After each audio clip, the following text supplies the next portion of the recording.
Hi, everybody. This is Larry Wywoody. You might remember me. I used to teach Comp 102. Uh, I miss you all. I wish we're back together again, but we've been separated by this corny virus, I believe it is, and we'll have to do long distance study, uh, online classes we're going to be doing. So, though I was teaching 102, now I'm going to be teaching 102 again. And right now we're going to be looking at Paul's Case. This is a story by Willa Cather. Willa Cather is one of my favorite writers, probably my favorite American writer. She was born in Virginia in 1873, and when she was very young, a child, her family moved to Nebraska. She hated Nebraska. She hated rural Nebraska, a lot like North Dakota. And she went to the University of Nebraska-Lincoln, graduated from there, and immediately headed out east. The first place she taught was at a school in Pittsburgh, and I suspect that this story, Paul's Case, is based on a situation that she observed there while she was teaching in Pittsburgh. It's interesting that though she hated Nebraska, the best books, or the most remembered and most revered of her books, especially My Antonia, these books are set in Nebraska. So you never know how your life's going to turn out, no matter how it begins. So Paul's Case, the title of the story, can be seen in several ways. One, as a case study of a specific individual. That would be, of course, Paul. And then Paul as a case, meaning a difficult or rebellious person, someone the faculty there at the school would like to get in line, which was a term used back about the time the story was published and later. The story was published in 1905.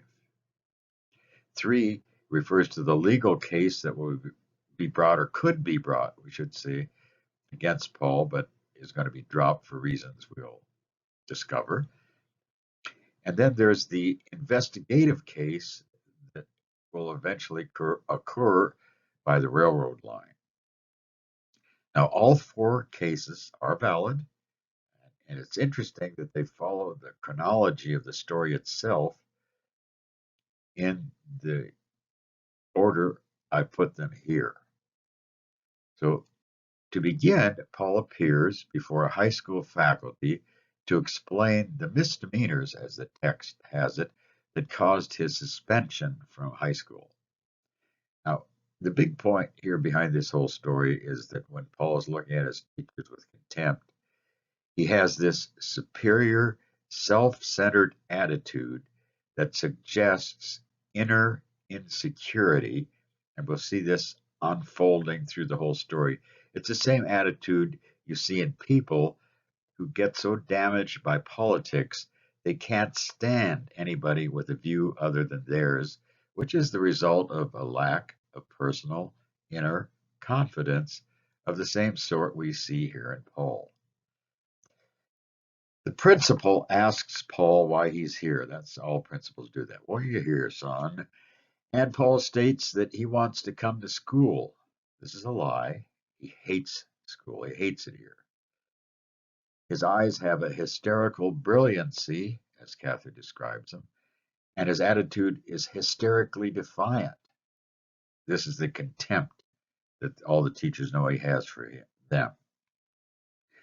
His clothes are formal but shabby at the edges, and he has a red carnation in a buttonhole, and he's suave and smiling.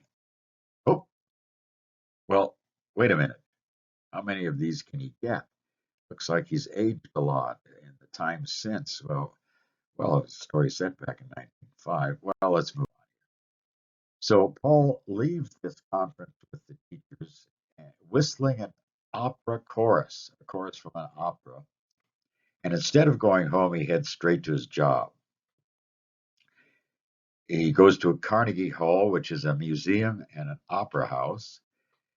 and he works there as an usher. First, he looks over paintings that are in the museum at Carnegie Hall, and at the first sigh of instruments, as the text has it, he seemed to freeze some hilarious and potent spirit in Paul. And again, you see the insecurity in that it takes the music to bring out this hilarious and potent spirit in him, to free it, rather than something he's going to add to the symphony or the opera or his own musical ability or acting or whatever he's going to do. He is affected by it rather than participating literally one-on-one in it. So he stays out late in the rain and slush in order to see a German soloist who was in the musical that night travel by horse carriage to her hotel. That is, he wants to be connected to art in that way, though he's not an artist himself. And as he starts for home, he visualizes these pictures of George Washington and John Calvin. This is kind of humorous. Calvin's a very conservative Christian theologian, often looked upon negatively. These two pictures hang above his bed. That's the comic part. And thinking of them, he feels he can't face his father. So he spends the night in the basement. He finds a loose window at the back of the house and he crawls through that down into the furnace room. And there he thinks, before he goes to church, he thinks, what if my pop comes down here with his pistol, his revolver, and sees me here? Will I be awake enough to jump up and say, hey, Pop, hey, Dad, it's me, don't shoot? Or should I just wait and see if he does shoot? And if he does, will he feel guilty the rest of his life? Anyway, this is the kind of tangled thought that takes place in Paul's mind as he's sitting in front of the furnace that night and falling asleep and waking. And then the next day he goes, as usual, to church. What he's lacking is the kind of uh, settled moral sense that one would actually get in a church or that one would get in a relationship to Jesus. Uh, One could have that relationship and have a solidity of self rather than the insecurity plaguing Paul. So on the stoop, that's the front steps. That'd be Sunday afternoon in the blue-collar neighborhood where Paul lives. He hates it, just as Cather hated Nebraska. His father points out a young man next door that Paul's expected to admire. The young man had been kind of had enjoyed his early life and then got married and has a child now. And Paul would like his son to be that same way. Instead, Paul asked for fare, that'd be trolley car fare, to visit a friend who Paul says will help with his geometry. His father says, gee, can't you have a friend who lives closer so I don't have to give you this money for your fare? It's a dime, so you can get an idea of how closed in Paul must feel. So he uses that dime fare instead to visit Charlie Edwards, a young actor who's acting in stock right now in one of the theaters in town. And Cather makes an important point here that for Paul, a certain amount of artificiality seemed to him necessary in beauty. Rather than truth or a moral nature or some of the other qualities we talked about that aesthetics should have, Paul instead, in his strange makeup, feels that beauty needs artificiality, not reality, not truth. And then, as it all turns out, Paul's father forbids him to work as an usher. He forbids Charlie Edwards to allow him to come near. And his father finds Paul, who's now no longer going to school, a good job. Now, here there's a big break in the story. You wonder what's going on now because Paul wakes on a train. He's en route from Pittsburgh to New York City, a mile outside Newark, New Jersey. Snow everywhere engulfs the landscape. Why Newark? Why New York City? You might ask. Well, this is where the legal case against Paul starts to fall into place, or could have happened. At Denny and Carson's, where he's employed, he carries out a crooked plan. He takes Denny and Carson's week's earnings to deposit it. He's got a lot of checks there, $2,000 worth or so of checks, but there's also $1,000 in cash in the pages of the deposit book, and he pulls those out and sticks them in his pocket. It's an easy con because he's been instructed to leave Denny and Carson's bank book with the bank so they can balance it according to the balance that the business has, which is, pretty common practice. And it's an easy con because Denny and Carson won't know till Monday what's happened, and Paul's father is out of town for a week, so here we have Paul. Ah ha ha ha ha! I got all this money. Actually, in the kind of currency that, uh, if we matched it with today's currency, $1,000 in cash would be $10,000 to $15,000 in today's money. So Paul's soon in New York. He buys expensive clothes. He buys a pricey trunk to hold it all. Gets in a cab and goes to the Waldorf, fancy hotel. He orders rooms of the kind he's heard about from Charlie Edwards or he's seen in magazines. A downside to New York is he has no second thoughts about how his actions will affect his employer and, even worse, his father and his family's standing in the Pittsburgh neighborhood.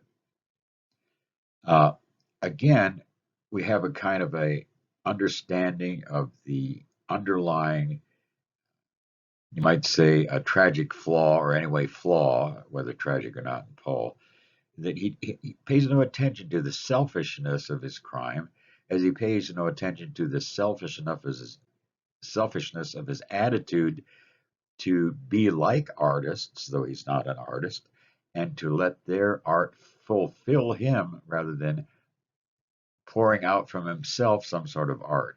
So crime is always selfish, no matter how high-minded it might be in fulfilling some kind of artistic goal. And Paul's artistic goal is only the art of others, not his own.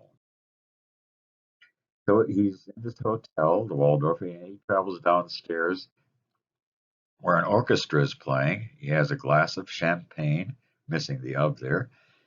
He later joins a guy from Yale for a night of pub crawling, so he's having a good time there in New York City.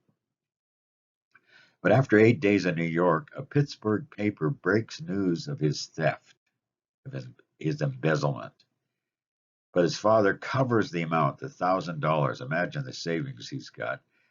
So Denny and Carson decide not to prosecute. They will not. Then we learn that Paul had not $100 left. That is, he spent 9/10 of it. And he now knew more than ever that money was everything. It walls off all he loves and hates, money. Money was everything. He knew now more than ever that money was everything. Not art, not personality, not security, but money. Paul, however, has provided a way out of all this on his first week in New York. You see an object of shiny metal on the dressing table in his posh Waldorf suite. And that, of course, is a pistol, a revolver. But the shiny metal hurts his eyes. Remember, his father has a revolver too. The shiny metal hurts his eyes, and he gets up from bed and realizes he's made the best of it. He's made the best of it, he feels. He's lived the life he wanted to live. That was it. So he takes the ferry. He's got to cross the Hudson River. He takes the ferry across to Newark. He hires a cab, that'd be a horse cab, to follow the Pennsylvania tracks out of town, where he woke up a week ago, about a mile outside Newark, New Jersey. Snow is falling thickly again, as it was when he woke here. And he sits down in the snow and dozes off, and then he hears the noise of an approaching train, and at the right second, he jumps.